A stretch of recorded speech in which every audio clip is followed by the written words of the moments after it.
दुर्वासा ऋषि के वरदान से कुंती ने सूर्य का आह्वान करके कौमार्य में ही कर्ण को जन्म दिया था। लोक लाज भय से कुंती ने उसे नदी में बहा दिया था।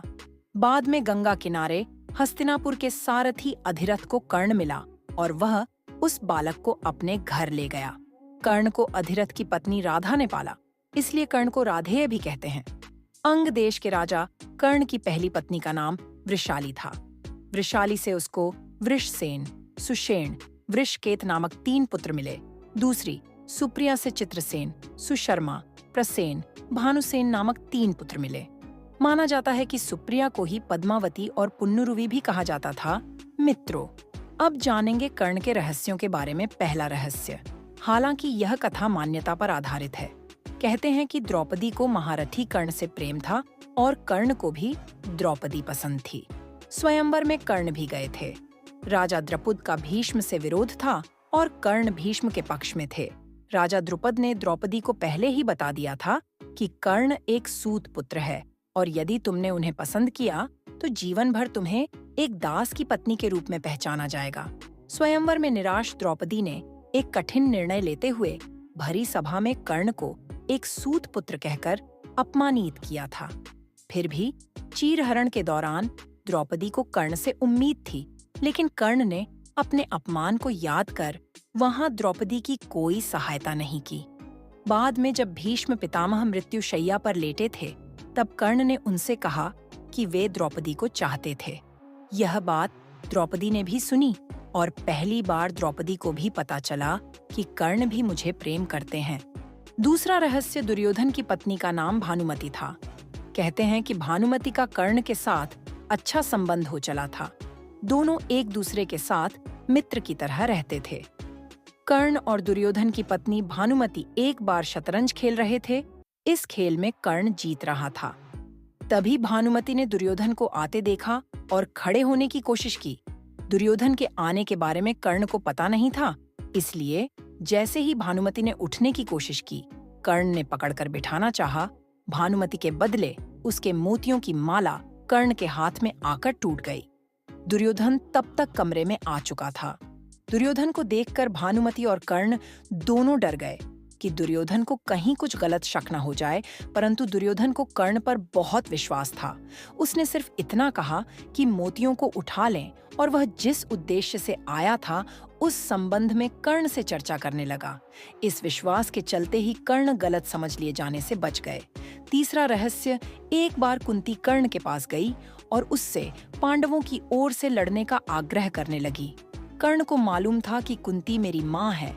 कुंती के लाख समझाने पर भी कर्ण नहीं माने और कहा कि जिनके साथ मैंने अब तक का अपना सारा जीवन बिताया, उसके साथ मैं विश्वासघात नहीं कर सकता। तब कुंती ने कहा कि क्या तुम अपने भाइयों को मारोगे? इस पर कर्ण ने बड़ी ही दुविधा की स्थिति में वचन दिया।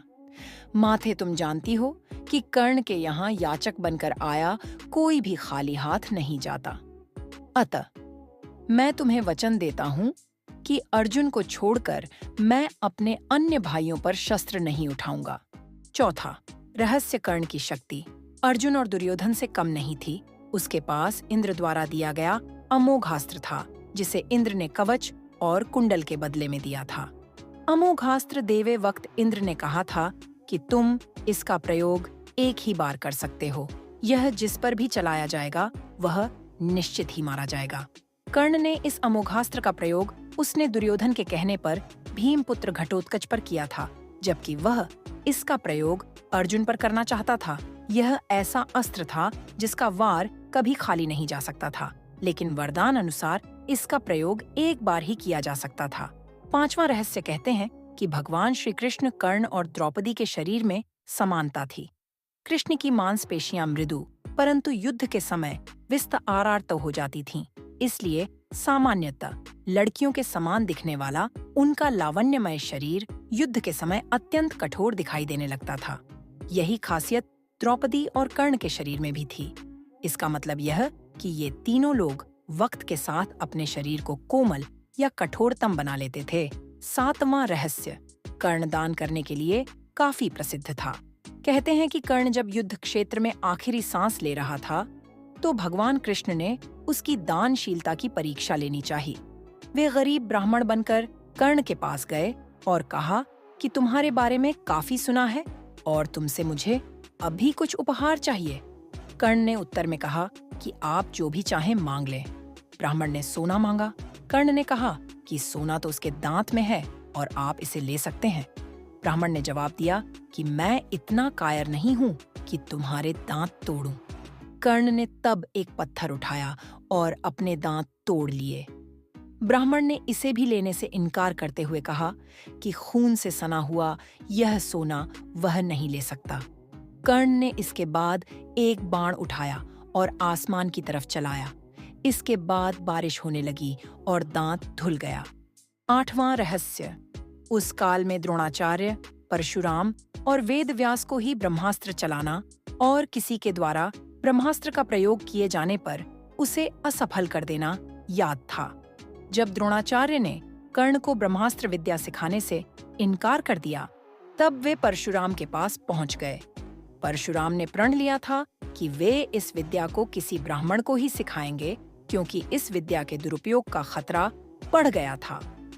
कर्ण यह सीखना चाहता था तो उसने परशुराम के पास पहुंचकर खुद को ब्राह्मण का पुत्र बताया और उनसे यह विद्या सीख ली। फिर एक दिन जंगल में परशुराम जी कर्ण की गोद में सिर रखकर गहरी नींद में सो रहे थे।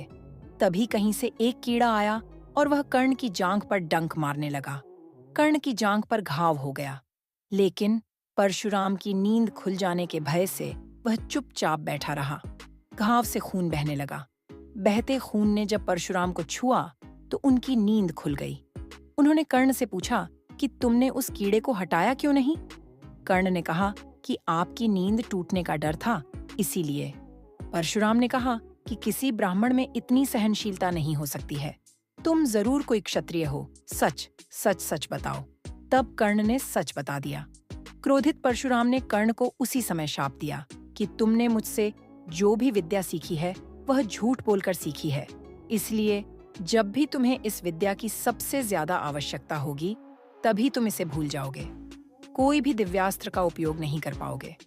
हुआ भी यही कि परशुराम को जब ब्रह्मास्त्र की जरूरत महसूस हुई तब वे यह विद्या भूल गए। 9वां रहस्य। परशुराम जी के आश्रम से शिक्षा ग्रहण करने के बाद कर्ण वन में भटक रहे थे। इस दौरान वे शब्द भेदी विद्या सीख रहे थे।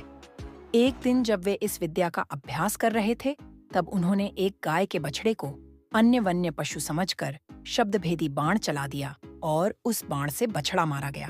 तब उस गाय बछड़े के स्वामी ब्राह्मण ने कर्ण को शाप दे दिया कि जिस प्रकार उसने एक असहाय बछड़े को मारा है, वैसे ही एक दिन वह भी तब मारा जाएगा जबकि वह खुद को असहाय महसूस करेगा और जब उसका सारा ध्यान अपने शत्रु से कहीं अलग किसी और काम पर होगा।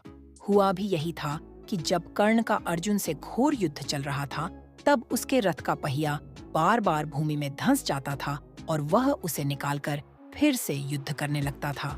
ऐसे समय में जब फिर से उसके रथ का पहिया भूमि में धंस गया तब वह फिर से उसे निकालने लगा और उसे उस समय घबराहट भी हो रही थी। वह उसका सारा ध्यान युद्ध के अलावा पहिए पर चला गया था। वह खुद को असहाय महसूस कर रहा था। ऐसे मौके का लाभ उठाकर अर्जुन ने कर्ण को मार दिया।